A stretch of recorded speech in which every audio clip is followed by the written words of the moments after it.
Ini tugas kerajaan. Dan dua perkara ini sebagaimana yang tersebut dalam Al-Quran, alhamdulillah negara kita berjaya. Berjaya.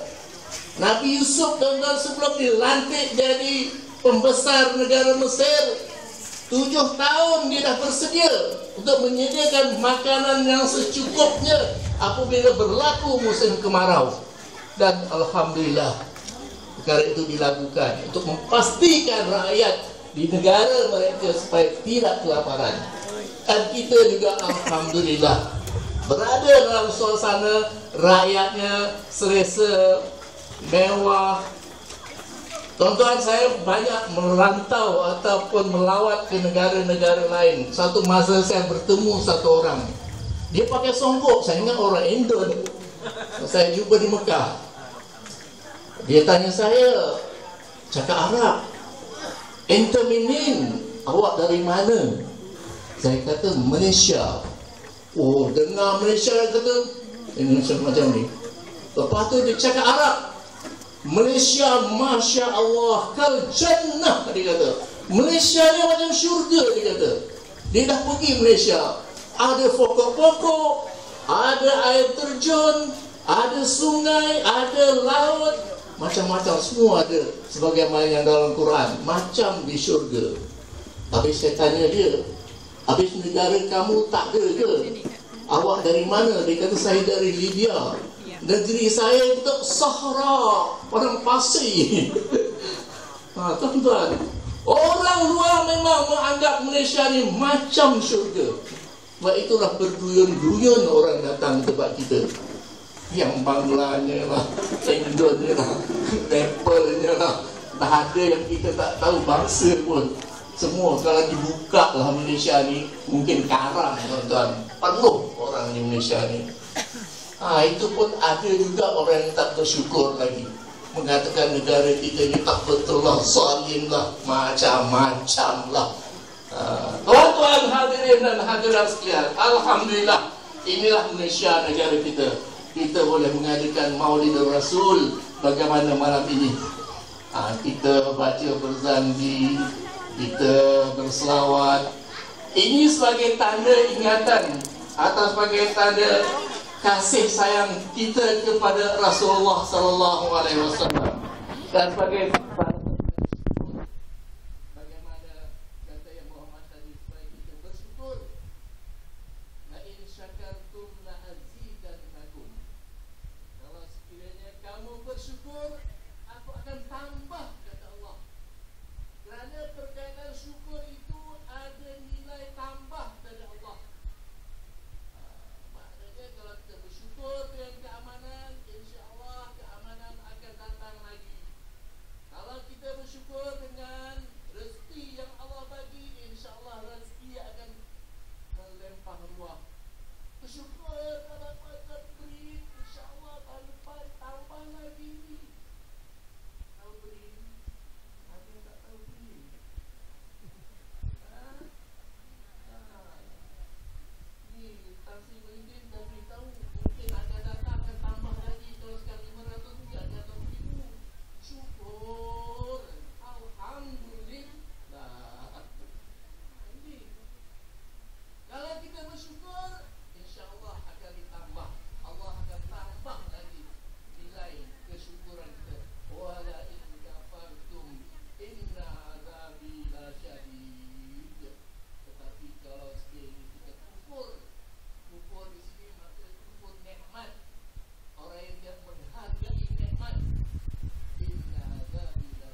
Anda tunggu innalillah, baru bertepatan dengan apa yang difirmankan Allah dalam Quran. Tapi kita kalau memaham innalillah tu matilah.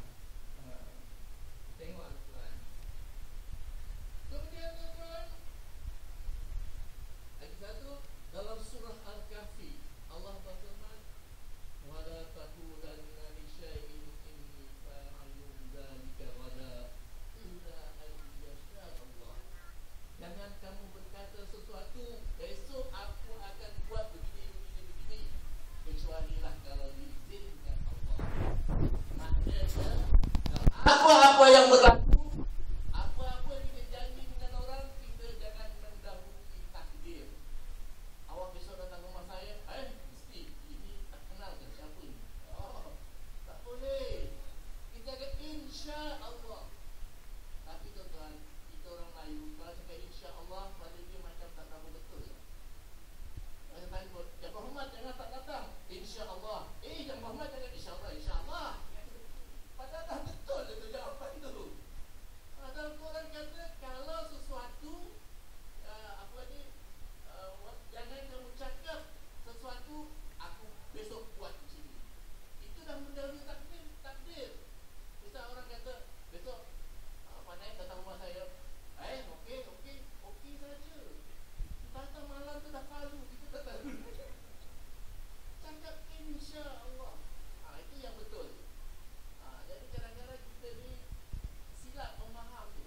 Memaham tu bukan insya Allah tu mestilah orang macam tak yakin lah. Boleh jadi datang, boleh tidak. Tapi itulah jawapan yang sebenarnya. Wala taqulanna li syai'in inni fa'ilun dzalika wala illa ay yasha Allah. Kecuali kalau diizinkan Allah. Kalau Allah tak izin, takkan berlaku perkara tersebut. Kemudian lagi satu, kita tengok ada satu ayat dalam Al-Quran. Allah berfirman, anta'budallah hatta ya'tiyakal yaqin. Kamu dalam bersembahyang akan menghambakan diri kepada Allah sehingga datang keyakinan. Datang keyakinan, tuan-tuan. Ada orang yang memahamkan kalau dah yakin tak payah sembahyang. Al-Quran kata hatta ya'tiyakal yaqin, datang yakin, dah yakin dah. Kenapa tak sembahyang? Saya dah yakin dah. Tak betul. Sebab kalau kita buka dalam tafsir Ar-Rahman pun mengatakan al-yakin di situ maknanya apabila kamu dah mati baru tak payah sembahyang.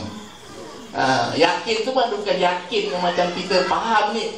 Tapi kalau kita dah mati baru tak payah sembahyang. Mana ada orang mati sembahyang pula. Orang dah mati disembayangkan lah. Sebab itu tuan-tuan, kalau kita nak jawab soalan-soalan ni, kadang-kadang kita jawab dengan jawapan mengikut ala qadri uqulihim.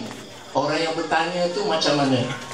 Satu masa tuan-tuan, satu orang tuan guru, dia tahu orang yang nak tanya dia tu adalah seorang yang kepala tak betul lah katakan. Tuan guru, kenapa bila orang mati kita sembahyang kan? Sudah. Kenapa orang mati kita kena sembahyangkan? Tuan guru ni tahu orang yang nanya tu palingnya tak betul. Kalau dikatakan kita kena sembahyangkan sebab sembahyang mayat itu fardu kifayah, kalau tak buat satu kampung berdosa, dia lagi tak faham. Jadi dia jawab macam mana? Dia kata kita sembahyangkan dia kerana kalau dia bangun sembahyang kita lari. Betul kata budak tu. Betul, ni lah betul. Macamlah Ustaz Azhar tu jawab dekat televisyen tu. Dia kata, apa hukumnya kita merenjis beras kepada pengantin? Dia jawab apa? Harus kalau pengantin tu ayam. Kalau pengantin tu orang direnjis dengan beras, membazir, haram. Kalau tapi dia jawab mula-mula harus dia kata. Kalau pengantin tu ayam, tak boleh beras. tabur beras. Membazir aja, bukan orang nak kutip beras makan. Allahu Akbar. Jadi inilah kalau sekiranya kaedah-kaedah berdakwah ni mesti ada dia punya metodologi dakwah dia. Kaedah berdakwah untuk menyampaikan supaya orang boleh faham dan boleh terima. Macam malam macam ni lagi dah kena nasi minyak, dah kena biryani gam, mata kita pun macam nak kena gam. Nanti kalau tidur-tidur lah, tak apa. Tak apa, saya reda je. Lagi senang saya cakap. Kalau saya cakap lurus saja, yang firman yang dah lepas, memang semualah kena gam matanya malam ni. Sebab itulah ada sikit-sikit lawak ni, bukan nak jadi mahra di lawak. Supaya tuan-tuan boleh dapat mengikuti ceramah saya ini dengan segar lah sikit, terbuka lah sikit jenis gam tadi. Tuan-tuan hadirin dan hadirat sekalian, kemudian tentang isu-isu semasa sekarang ni yang sedang begitu hangat, di antaranya ialah isu kalimah Allah. Saya sebagai ahli majlis masyarakat agama negeri Johor, kita dah bincangkan perkara ni, dan Jabatan Mufti pun telah lama dah keluarkan fatwa bahawa orang bukan Islam tidak harus menggunakan kalimah Allah. Kenapa? Yang pertama sekali sebabnya kalimah Allah tu bahasa apa ya? Bahasa Arab, bahasa Al-Quran, bukan bahasa atau cakap Melayu. Orang Kristian minta supaya kalimah Allah itu, kalimah Tuhan itu diterjemahkan dalam bahasa Melayu dengan menggunakan kalimah Allah. Baik itu Majlis Fatwa dan orang Islam di seluruh Malaysia ini suruh menolak pendapat tersebut. Tidak boleh orang bukan Islam menggunakan kalimah Allah. Ada juga yang kata habis kalau kita buka Al-Quran, ada firman Allah yang berbunyi, wala in sa'altahum man khalaqas samawati wal ard la yaqulunna Allah. Apabila ditanya kepada orang kafir, orang jahiliyah, siapa yang menjadikan langit dan bumi, dia jawab Allah. Tengok dalam Quran kata orang kafir pun dah guna pun sejak zaman Nabi. Itu orang kafir jahiliyah Arab, tuan-tuan. Dia tak tahu Tuhan. Tuhan tu cakap Melayu. Dia orang Arab. Memanglah Allah, Uzza, Lata, berhala dia pun disebut Allah juga. Itu dia Arab, dia tak tahu cakap Melayu. Tapi kita nak diterjemahkan Allah itu, Tuhan itu sebagai Allah, dalam bahasa Melayu memang tak ada kalimah Allah itu. Tetapi apabila orang Melayu yang beragama Islam baca Al-Quran, maka kita semua gunakan kalimah Allah, bukan perkataan Tuhan. Lagipun kalau orang Kristian nak gunakan kalimah Allah, sedangkan orang Kristian itu Tuhan dia 3. Tarisu salasah 3. Tuhan Maryam pun Tuhan juga, Isa pun Tuhan juga, Allah pun Tuhan juga. 3 Tuhan dia.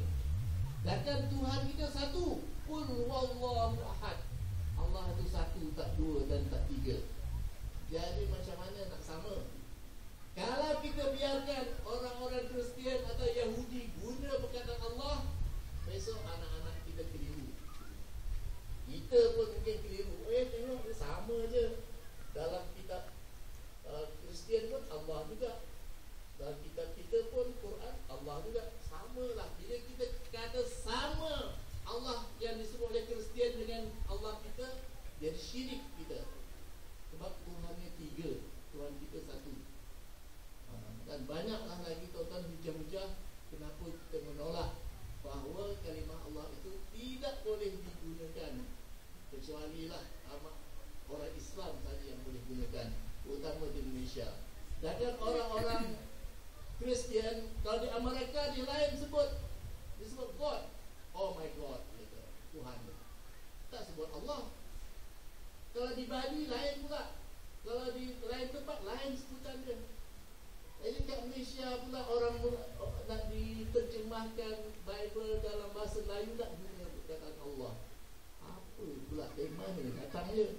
Jadi nampak dia punya nawaitu dia itu tu untuk menyesatkan orang Islam masa akan datang. Sebab itu ditolak. Habis. Dan kita pun dah arahkan semua masjid-masjid supaya baca khutbah bersambung-sambung dan 3 kali khutbah Jumaat tentang huraian kalimah Allah. Dan disuruh juga kunut nazilah, dan disuruh sembahyang hajat masjid-masjid di seluruh Johor ni. Tapi tuan-tuan janganlah pula kalau tak hafal kunut nazilah, tak payah baca pun tak apa. Ataupun kalau tidak, baca pun boleh, selip dan gocek. Tapi ambil tu biarlah tak itu baca. Jangan sampai 3 kali bergerak, batal kita punya sembahyang. Jadi Pak Imam lah ni. Ini kat Semarang baca cakap Melayu, ya Allah ya Tuhan kami, kan habis batal semua sembahyang satu masjid tu. Macam mana nak selesaikan masalah tu? Kalau imam tu batal macam tu, mestilah ada dia punya khalifah yang ganti ke depan. Terus sajalah rukuk sujud, tak payah baca kunut nazilah. Kalau baca bahasa Arab. Ataupun kena ulang semula sembahyang Jumaat tu. Tak payahlah baca kunut kalau misalnya tak hafal kunut tu. Ataupun kalau dah balik ke rumah, kena khabar. Kalau kena khabar, kena buat sembahyang zuhur 4 rakaat. Tapi yang di Separenggam tu wallahu a'lam. Dengannya kerja-kerja masing-masing balik rumah, tapi dah diarahkan supaya semua yang mana belum khabar kena khabar sembahyang. Habislah burn satu Jumaat. Banyak yang Nabi pernah sembahyang cakap Melayu, sahabat-sahabat, ulama-ulama. Kalau di luar sembahyang boleh cakap Melayu, tapi kalau kunut cakap Melayu, batal sembahyang. Okey, habis karena Allah. Jadi tuan-tuan hadirin dan hadirat sekalian,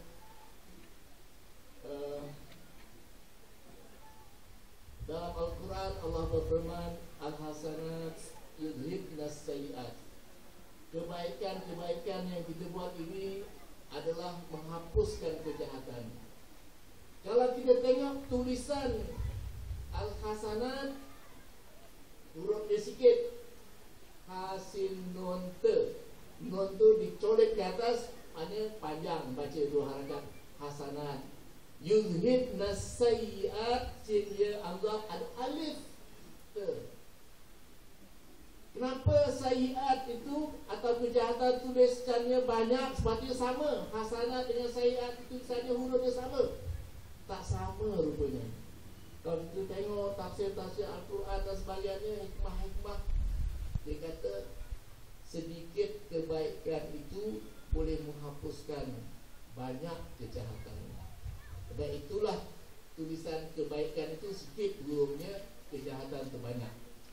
Walaupun banyak jahat yang kita buat, kalau kita bertaubat kepada Allah Subhanahu Wa Taala, insya-Allah kejahatan itu akan terhapus. Kita ni tuan-tuan bukan banyak sangat buat amal ibadat.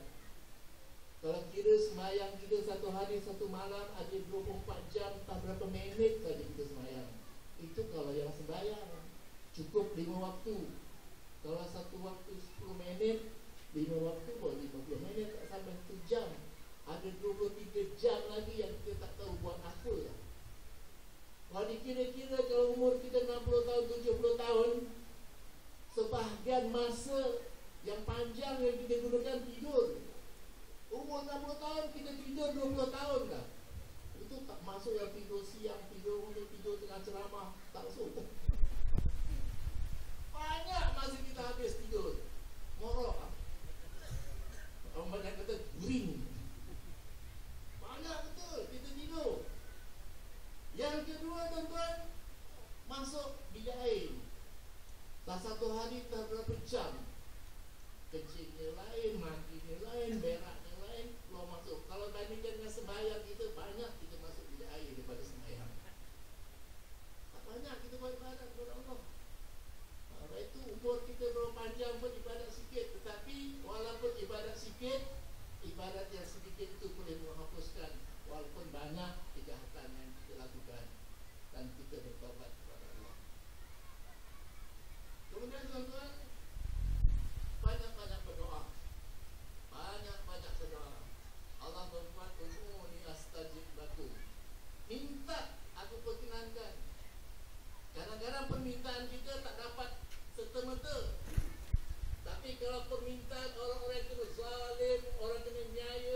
Tapi yang lain kadang-kadang ada hikmahnya, dilambatkan.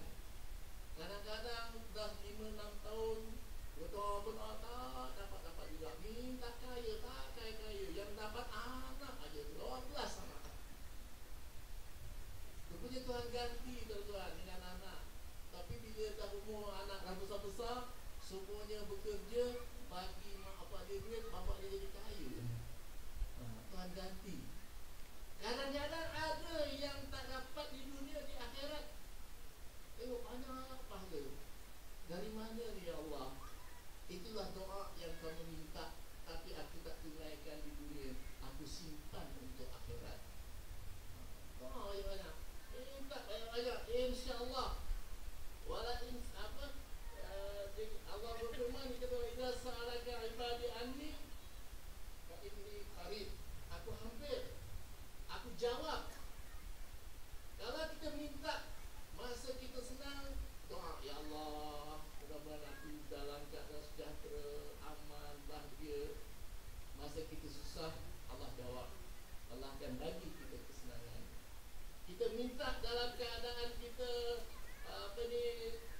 sakit, dalam keadaan senang. Masa sakit, Allah jawab, Allah sembuhkan penyakit kita cepat. Minta kat dunia, besok di akhirat Allah jawab, Allah bantu kita masa kita di akhirat. Maknanya tak rugi kalau kita minta. Minta dengan Allah tak rugi tuan-tuan. Kalau minta dengan orang, banyak kali minta orang marah. Oh, si minta aja. Ya kan, aku ni ngecap duit kau. Allah kalau kita tak minta, Allah marah. Itu beza Allah dengan manusia sifatnya.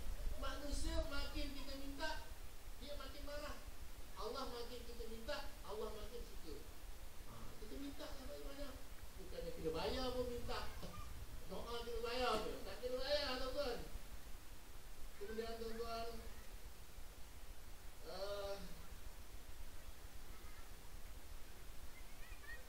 kena banyak menghubungkan silaturahmi. Silaturahim ni ialah perhubungan antara seseorang dengan seorang, yang keluarga dengan saudara mara, walaupun jauh. Sekarang ni mudah, tak boleh jumpa, kita telefon, SMS ke dan sebagainya. Jangan putuskan silaturahmi, kerana silaturahim itu ditergantung di arasy.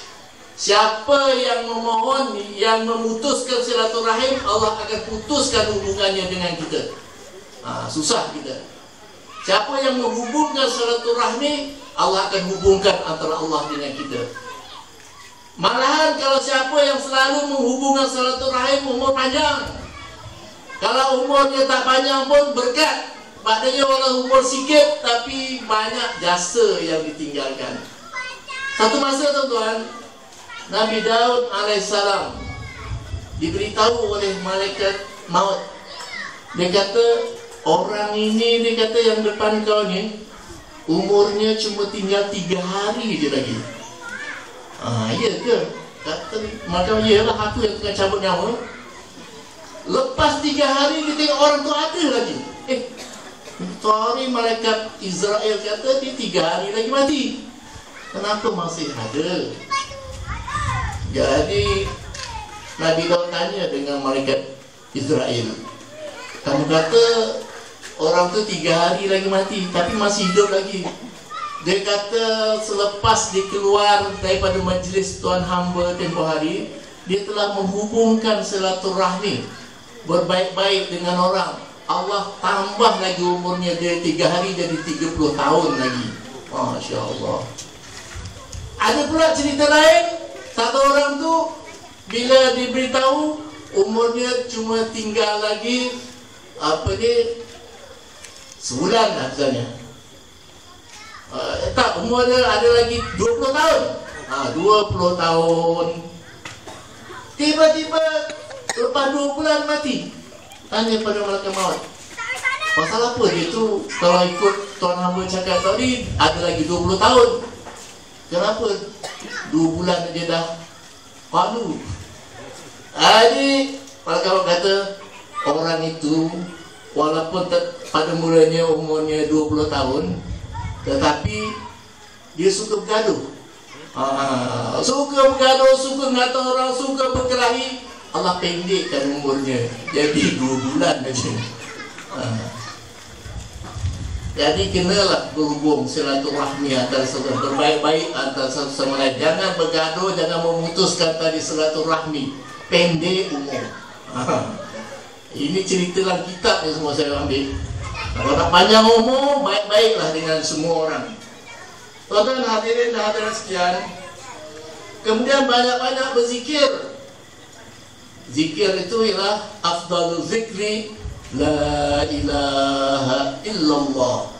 Zikir yang paling afdal ialah la ilaha illallah. Afdalul doa alhamdulillah. Afdal doa ialah alhamdulillah. Baik itu doa kalau kita nak baca biasanya bermula dengan alhamdulillahirabbil alamin. Khutbah Jumaat pun dengan alhamdulillah. Lepas tu selawat, lepas tu bolehlah nak cakap Melayu ke nak apa sekatilah. Tapi mula dengan alhamdulillah. Dan zikir tu kalimah la ilaha illallah tu tuan-tuan. Kalau kita tengok dia ada 24 huruf. La ilaha illallah Muhammadur Rasulullah. Kira daripada la ilaha illallah tu 24 huruf bersamaan dengan 24 jam kita sehari semalam. Bermakna kalau kita baca kalimah la ilaha illallah, dia akan menghapuskan dosa kita dalam sehari semalam 24 jam. Dan kalimah la ilaha illallah dia tak ada titik, tak ada huruf yang bertitik. Noktah tak ada. La ilaha illallah Muhammadur Rasulullah. Huruf ta tak ada, huruf ba tak ada, huruf jim tak ada, jim bukan jim tak ada. Huruf jim tak ada, maknanya huruf yang ada titik tu tak ada dalam kalimah la ilaha illallah. Kalau kita amalkan banyak-banyak berzikir, bersih hati kita. Sebab kalau kita buat dosa, hati kita akan ada titik-titik hitam. Lama-lama jadi gelap, lama-lama jadi tebal, lama-lama tak nampak apa-apa lagi lah, gelap. Orang azan kat masjid pun kita tak nampak masjid dah, nampak pasal malam. Hati gelap. Baca banyak-banyak la ilaha illallah, InsyaAllah bersih hati kita. Kemudian tuan-tuan hadirin dan hadirat sekalian, pintu neraka ada 7. Sebab kalimah la ilaha illallah Muhammadur Rasulullah itu ada 7 kalimat. Baca banyak-banyak la ilaha illallah Muhammadur Rasulullah, tertutuplah pintu neraka, terbukalah pintu syurga. Sebab itu Allah berfirman, wa dzakarallaha katsira. Banyak-banyaklah berzikir kepada Allah. Tak kira masa duduk, tak kira masa berdiri, sebutlah nama Allah. Zikir ni tuan-tuan, semua kalimah Allah yang 99 itu nama-nama Allah itu kalau disambungkan dengan perkataan ya, jadilah zikir. Ya Allah, Ya Latif, Ya Rahman, Ya Rahim, Ya Wadud, Ya Salam, Ya Ghafur, Ya Syakur, jadilah zikir. Baca je lah sepanjang masa. Tak baca dengan mulut, baca dalam hati Allah, Allah, Allah. Kalau panjang la ilaha illallah. Nak pendek lagi Allah, Allah, Allah. Pendek lagi hu. Sebab qul huwallahu ahad. Hu tu pun Allah juga. Tapi jangan anulah kalau dengar orang berzikir hu. Ini ajaran sesat ini. Orang yang tak tahu aja pada hadis sebut hu tu huwallah, Allah juga. Mula-mula la ilaha illallah, lepas tu Allah, Allah, Allah, lepas tu hu. Semuanya maknanya Allah. Dia tak susah dalam berzikir. Yang pendek ada, yang panjang ada. Itu. Apalah kerja. Wa dzakarallaha katsira. Zikir banyak-banyak kepada Allah. Zikir banyak-banyak. Tuan-tuan nanti kita dengar bacaan bersaksi. Bacaan bersaksi. Ini pendek baca. Kalau kata dia penulis tak boleh baca bersaksi itu. Diharamkan. Sebab di sana pahaman Wahabi. Saya cakap terang aja. Saya pernah pergi ke penulis, naik bas, dalam rombongan sampai ke Padang Besar. Subuh kita nak semayang. Bila nak semayang je, imam toleh ke belakang. Kat sini tak ada kunut ya. Siapa nak kunut masing-masing. Kamu tak nak baca kunut, kamu punya pasal lah. Kita tahu itu sunat, tapi jangan orang nak baca pula macam tak boleh, macam salah. Inilah di antara beza pahaman Wahabi dengan pahaman Ahli Sunnah wal Jamaah. Kunut ada, berzani haram. Dia pergi lagi sana. Musabakah apa kat sana, kalau berzani kita tolak. Parik Kemang. Itu. Jadi ini apa ni, berzani ni tuan-tuan, sejarahnya tuan-tuan, kalau kita buka ada satu buku dalam Majlis Agama Islam tu disebut bahawa yang mengarang berzanzi itu ialah Ja'far Al-Barzanji, Sayyidina Ja'far Al-Barzanji. Dalam dia punya doa pun ada disebut. Siapa dia Ja'far Al-Barzanji? Salah seorang daripada ulama yang bernama Tuan Haji Said Al-Linggi ataupun Haji Said Jamaluddin. Haji Said Jamaluddin adalah seorang ulama besar dari tanah Melayu ini yang wujud dalam tahun 1800 hingga awal tahun 900. Dia anak dia bekas mufti Negeri Sembilan, Syekh Ahmad, dan anaknya lagi ialah Syekh Murtada, bekas mufti juga dari Pencin. Itu saya sempat jumpa lah kawan-kawan saya semua belajar kat Mesir. Dia banyak melahirkan ulama-ulama. Jadi Syekh Jamaluddin ni tuan-tuan, Syekh Muhammad Said Jamaluddin ni, dia merantau ke Mekah, ke Mesir, ke Syria dan lain-lain lagi. Masa di Mekah, dia jalan kaki daripada Mekah ke Madinah untuk belajar.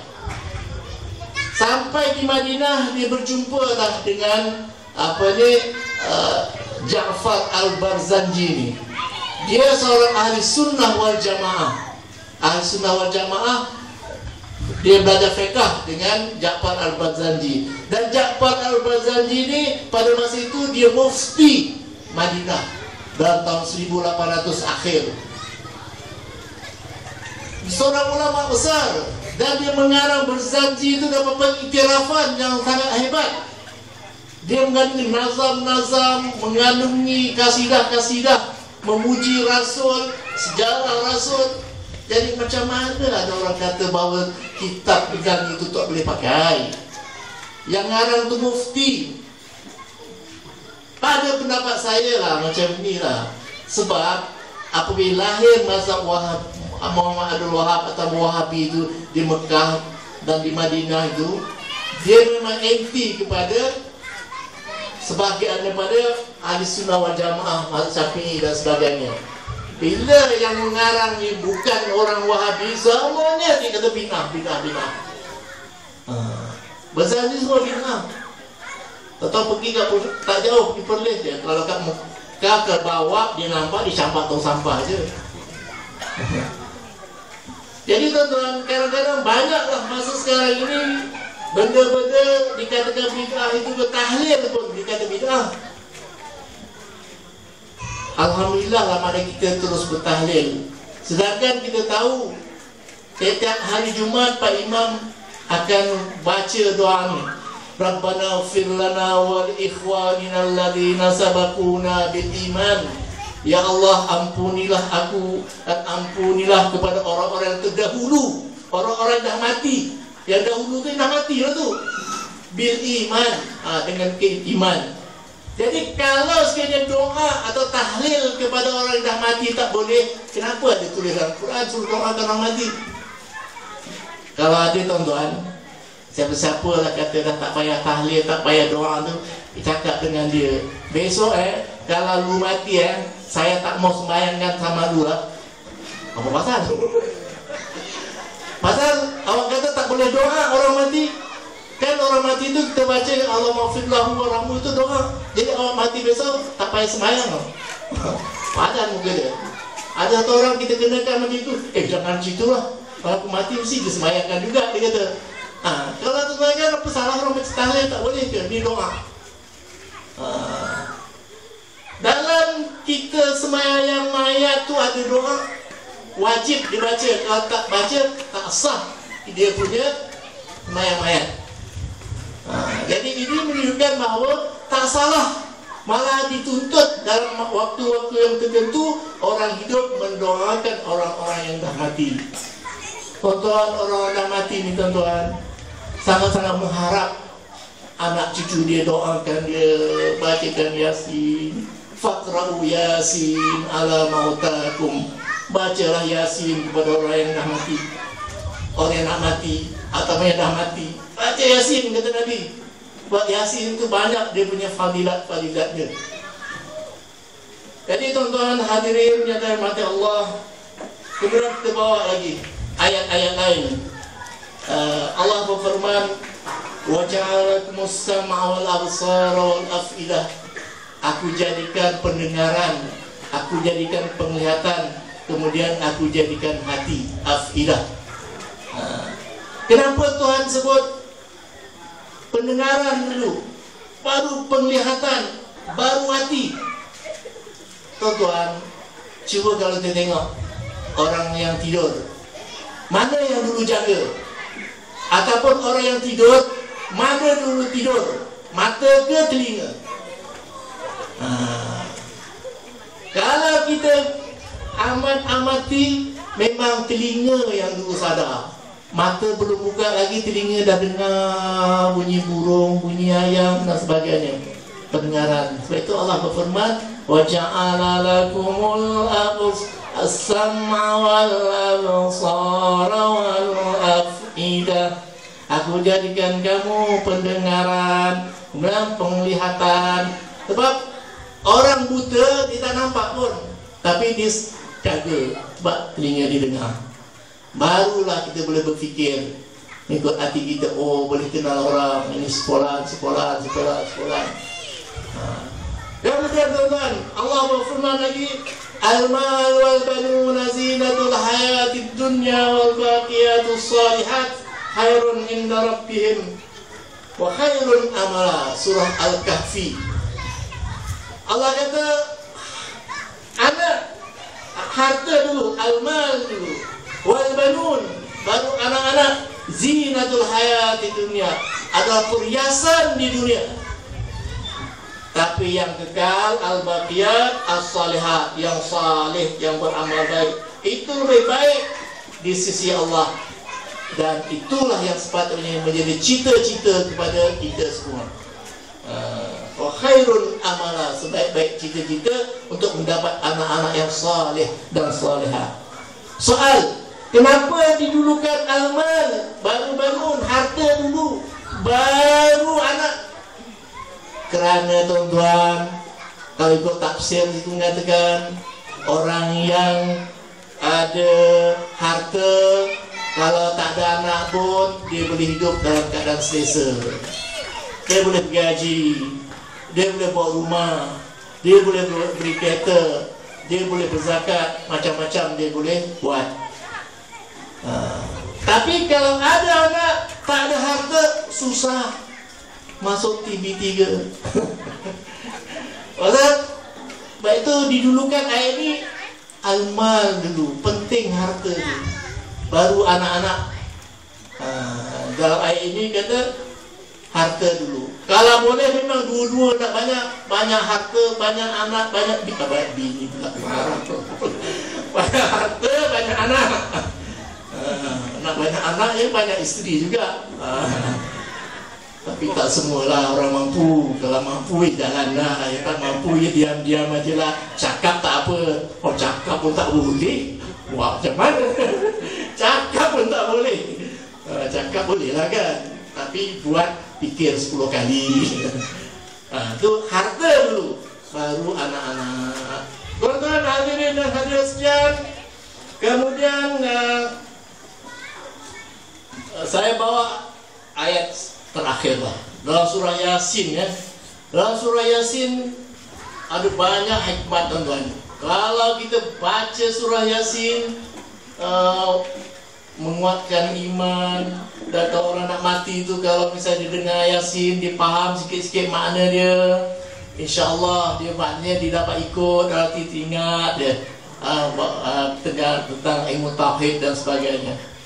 Di antara ayat yang nak saya sampaikan ialah Allah berfirman, wa ayatul lahum anna hamala dzurriyyatahum fil fulkil mash'un. Dia kata di antara tanda-tanda kebesaran Allah Subhanahu wa taala, Allah bawa Nabi Nuh, hamalnahum, dan keturunan dia fil fulk al mash'un, berlayar dalam kapal semasa tenggelam. Bah besar, Nabi Nuh diselamatkan dalam kapal.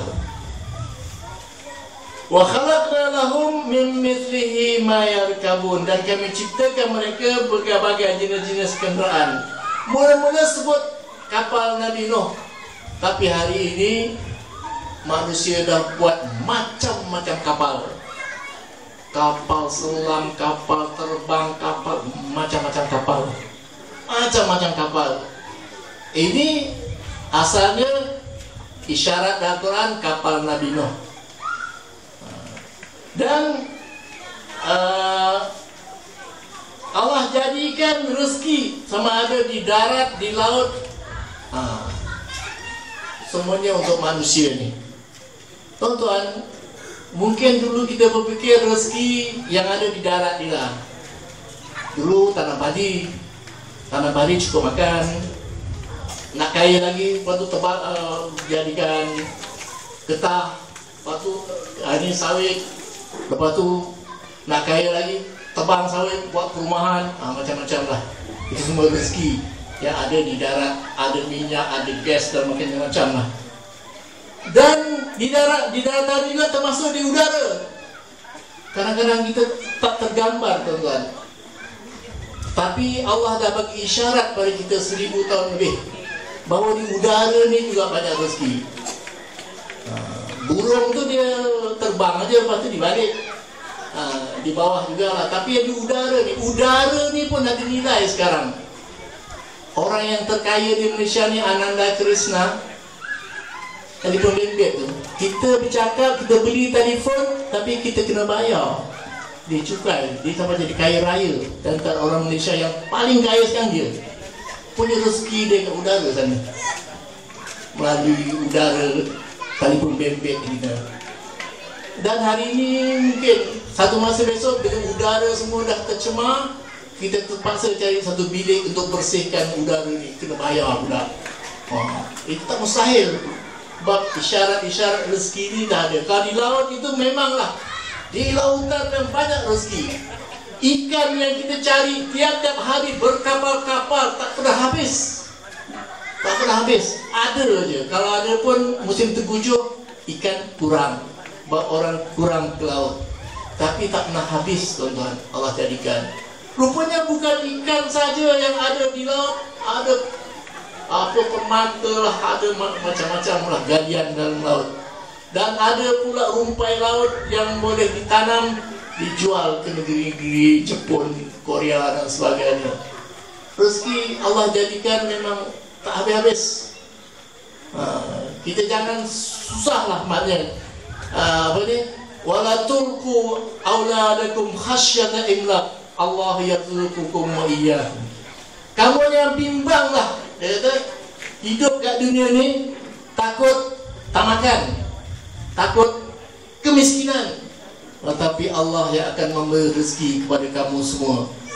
Anak-anak kamu, diri kamu juga Allah yang memberi rezeki. Tuan-tuan hadirin sekalian,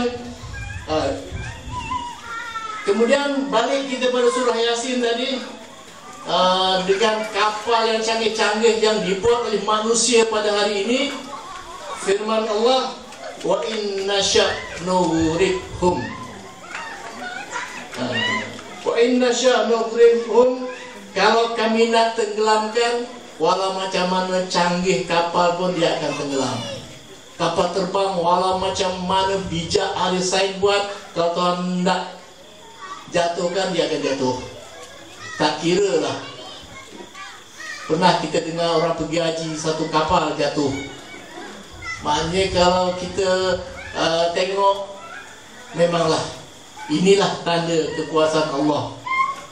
Manusia buat roket yang begitu hebat, tapi yang ada belum sempat naik lagi dah meletup. Ingat kuasa Allah Subhanahu wa taala. Illa rahmatan minna wa mata'an ilahin. Jadi kata dalam keadaan itu kita ni ada yang diselamatkan itu adalah rahmat Allah. Hiduplah kita sampai sekarang ini. Ada yang dihidupkan. Kita naik kapal terbang, mengucap banyak-banyak. Saya selalu naik kapal terbang. Takut memang ada, tapi berserah pada Allah. Kalau Allah nak jatuh lah. Nak macam mana? Ada orang tak berani naik kapal terbang, tuan-tuan. Ada kawan saya naik kapal terbang, trauma dia. Tak mahu naik kapal terbang. Tapi kalau kita tengok ayat ini, kalau Allah nak jatuhkan, dia jatuh lah. Tapi wa inna sya'nukrikhum fala sarikha lahum wa lahum yunqidun. Tak ada siapa yang boleh menyelamatkan illa rahmatan minna wa mata'an ilahin, kecuali lah kalau sekiranya rahmat dari Allah. Kita naik bisikal pun kalau nak aksiden juga, naik kereta pun kalau aksiden. Tapi hidup itu adalah rahmat dari Allah. Kita duduk macam ini dengan rahmat Allah, kita boleh dengar ceramah. Tapi kalau Tuhan nak matikan, boleh matilah juga. Bagaimana yang disebut oleh Muhammad tadi, saya pergi ke Aceh. Di Aceh itu sekali Tuhan nak matikan 200,000 orang sekali, setiap mata je mati semua. Sebab air yang datang daerah itu penuh dengan belerang, masuk aja dalam mulut terus pengsan, mati. Cuma ada satu orang imam tu hidup. Satu pagi itu dia nak pergi semayang duha. Waktu nak pergi semayang, kali toleh kat belakang, nampak laut. Dia macam kepala naga begitu berjalan. Dia toleh sekali lagi, dia tengok kampung dah habis ranap. Dan dia sadar di tengah peluk pokok kelapa. Pak Imam tu cerita dengan saya, dia kata dia tengah peluk pokok kelapa. Toleh, kampung dah habis semua. Habis beratus-ratus ribu. Bukan sikit, tuan-tuan, ratus ribu orang sekali je Tuhan nak matikan, mati lah. Habis semua sekali. Itulah maknanya hidup kita ni adalah rahmat dari Allah Subhanahu wa taala. Kalau Tuhan tak beri rahmat pada kita, lama dah kita tak ada di dunia ni. Hiduplah kita dalam keadaan yang tertentu. Dan kan hidup di dunia ni singkat sangat, sedikit sangat, tuan-tuan. Umar hayat dunia ila qalil, sedikit. Kalam hil basar, macam sekelip mata je. Kalau kita buka dalam Al-Quran, dalam surah Kahfi, ada Ashabul Kahfi itu dimatikan 300 tahun lebih. Bila dia sadar, dia tanya berapa lama, dia rasa macam barulah sehari dua. Ada satu lagi, Huzair. Huzair itu orang Yahudi, ulama, orang alim juga lah, wali Allah ke, pakai Nabi ke, wallahualam lah. Satu masa dia berjalan-jalan, dia nampak rumah-rumah yang dah runtuh. Dia pun tergerak dalam hati dia, macam mana Tuhan nak hidupkan manusia di bawah timbunan-timbunan rumah-rumah yang runtuh ini. Bila dia berkata-kata macam itu dalam hati, tiba-tiba Allah matikan dia. Lepas hidupkan dia balik. Apabila dia hidup, Allah tanya pada dia, kam labista, berapa lama kau dah mati? Dia kata, setahun ke 2 tahun? Allah kata, bal labista mi'ata amin, kamu dah hidup 100 tahun, dah mati 100 tahun. Hidupkan balik. Dia rasa sekejap aja. Kemudian tuan-tuan, bila dia dia balik ke kampung dia, semua orang tak kenal dia. Dah 100 tahun mati. Cuma ada satu orang tua, dah buta dah mata dia. Dia kata, kalau betul lah Huzair itu masih hidup, aku kenal dia, doa dia makbul. Dia pun pergi ke Huzair, dia pegang-pegang, kalau kamu betul Huzair, tolong doakan mata aku ni biar celik. Jadi Huzair pun doa, celik mata orang tu. Bila orang tua tu celik, dia tengok betul lah ini Huzair, dia dah mati 100 tahun. Sejak dari itu orang-orang Yahudi menganggap Huzair anak Tuhan. Sebab itulah maknanya di antara sebab kita tolak kalimah Allah itu, bagi orang Yahudi pun tak boleh guna. Sebab orang Yahudi menganggap Huzair itu anak Tuhan. Jadi dipendekkan cerita bahawa kehidupan di dunia ini mataun qalil, sekejap saja, seperti kelip mata saja. Kita ni biarlah kalau boleh senang di dunia, senang di akhirat. Senang di dunia, mewah macam mana pun tak guna tuan-tuan. Kalau di akhirat kita susah. Berakhirat tu lama, tak ada habis-habis lagi. Mungkin 1 juta tahun, 2 juta tahun dan tak habis-habis. Kalau ditakdirkan masuk dalam neraka, diseksa dalam neraka, alangkah ruginya. Banyak-banyak lah tuan-tuan. Bayang banyak-banyak, doa banyak-banyak. Masjid surau ni penuhkan, berjamaah ramai-ramai. Orang-orang zaman dulu tuan-tuan, kalau dia tak pergi berjamaah satu hari pun, sekali satu waktu saja, pernah satu orang sahabat, dia sibuk dekat kebun, waktu asar bila balik tengok orang dah balik daripada masjid. Bila sampai ke masjid, jadi dia menyesal. Dia terus beritahu, kebun yang menyebabkan aku leka tadi, aku sedekahkan semua sekali. Tengok. Kemudian di rumah dia buat sembahyang 27 kali. Kerana dia teringat sembahyang di rumah dengan sembahyang di surau atau masjid, pahalanya 27 kali ganda. Tuan-tuan sanggup buat, kena gosok-gosok motor gitu. Tiba-tiba nak pergi sembahyang, dah habis waktu. Aku sedekah dalam motor aku ni, nak tebus.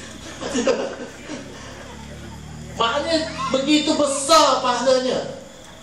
Ini si Abdurrahman bin Auf, pernah satu masa dia tertinggal 1 rakaat saja berjamaah waktu subuh. Lepas sembahyang dah habis, dia cakap jumpa Nabi, ya Rasulullah, saya tertinggal 1 rakaat. Saya sibuk dengan bisnes saya. Ada rombongan dari Mesir datang, 40 ekor unta dengan barang-barang perniagaan. Saya tengah burus tadi, saya terlambat. Kalau gitu ya Rasulullah, saya nak tebus lah ni. Yang saya tak semayang 1 rakaat tertinggal tadi, apa yang ada kat belakang unta tu, aku sedekahkan. Kata Nabi, tak tertebus kau punya kerugian sebab tak semayang 1 rakaat tadi. Kalau gitu kata aku sedekahkan unta-unta sekali lah. Total unta 1 ekor macam sebiji Mercedes 20-30 ribu harganya.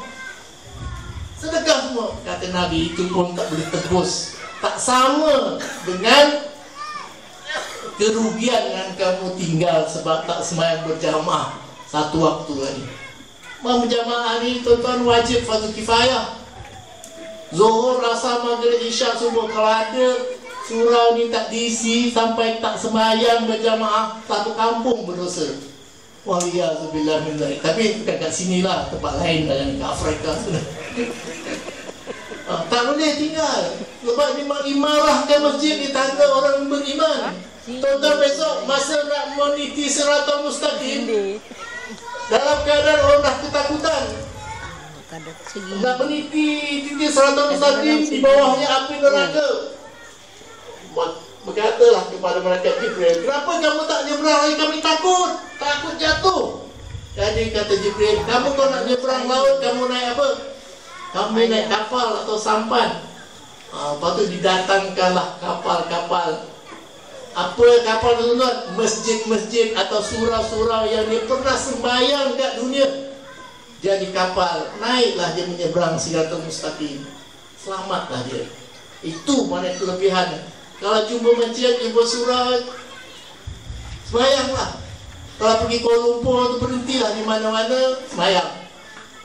Kalau jumpa masjid, sembahyang. Yang ada senang kalau rombongan, berhenti juga kat masjid, berhenti kencing aja. Sembahyanglah 2 rakaat ke. Besok itu jadi kapal tu, jadi tunggangan kita di akhirat untuk menyeberang titik siratal mustaqim.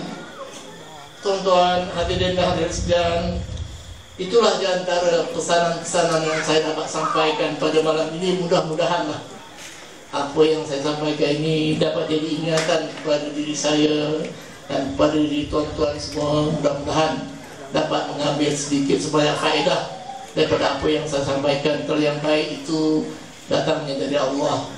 Kalau ada kekurangan dan kelemahan, itu adalah kerana kelemahan diri saya sendiri. Sebelum saya akhiri ucapan saya ini, abang saya kirim pesan, kata Hamzah, kata dah habis bisyarah, nanti kamu tutuplah dengan doa-doa, tak payah panggil orang lain gitu. Jadi kalau abang saya disuruh, saya tidak buat apa yang disuruh. Jadi kita doalah ramai-ramai, mudah-mudahan Allah memberkati pertemuan kita pada hari ini. Bismillahirrahmanirrahim. Alhamdulillahirabbil alamin. Wassalatu wassalamu ala asyrafil anbiya'i wal mursalin wa ala alihi wa ashabihi ajma'in. Allahumma ij'al jam'ana hadha jam'an marhuma wa tafarruqana min ba'dihi tafarruqan ma'suma wa la taj'al Allahumma fina wa la ma'ana wa la man yatba'una syaqiyya wa la mahruma wa la matruda wa hab lana musiana li muhsinina wa muqassirana li 'amilina wa hab lana kullan badikal karim ya rabbal alamin. Ya Allah, wahai Tuhan kami, jadikanlah apa kiranya majlis sambutan Maulidin Rasul yang diadakan pada malam ini sebagai satu majlis yang Engkau berkati, dan perpisahan selepas ini sebagai perpisahan yang terpelihara. Ya Allah, selamatkanlah kami, selamatkan zuriat keturunan kami, selamatkanlah negara kami, selamatkanlah agama kami, selamatkanlah pemimpin-pemimpin kami dan orang-orang yang kerana-Mu Ia sayangkan kami. Ya Allah, ya Rahman, ya Rahim, lindungkanlah negara kami daripada sebarang bahaya dan malapetaka, bencana, wabak, penyakit, rusuhan dan huru-hara. Satukanlah ya Allah hati-hati kami dan sekalian orang-orang yang beriman kepadamu, semoga sentiasa mendapat petunjuk dan hidayah serta inayah. Kami tidak mampu ya Allah menghadapi ujian yang berat darimu seperti yang berlaku di setengah-setengah negara-negara Islam pada hari ini. Mereka berpecah belah, dunia perasaan akhirnya merusuh dan berbunuh-bunuhan antara satu sama lain. Rabbana la taj'alna fitnatan lil qaumiz zalimin wa najjina birahmatika minal qaumil kafirin. Rabbana la tu'akhidhna in nasina aw akhtana. Rabbana la tahmil 'alaina isran kama hamaltahu 'ala alladhina min qablina. Rabbana wa la tuhammilna ma la taqata lana bih. Fa'fu 'anna waghfir lana warhamna anta maulana fansurna 'alal qaumil kafirin. Rabbana taqabbal minna du'ana innaka antas samiul 'alim. Watub 'alaina ya Allah, watub 'alaina ya Allah, watub 'alaina ya Allah. Ampunkanlah kami ya Allah, innaka antat tawwabur rahim. Wa la tu'akhidhna bil 'adhaimi wal jarami ya karim. Wa sallallahu ala sayyidina Muhammad wa ala alihi wa sahbihi wa baraka wa sallam. Walhamdulillahi rabbil alamin. Taqabbalallahu minkum. Wabillahi taufiq wal hidayah. Assalamualaikum warahmatullahi wabarakatuh.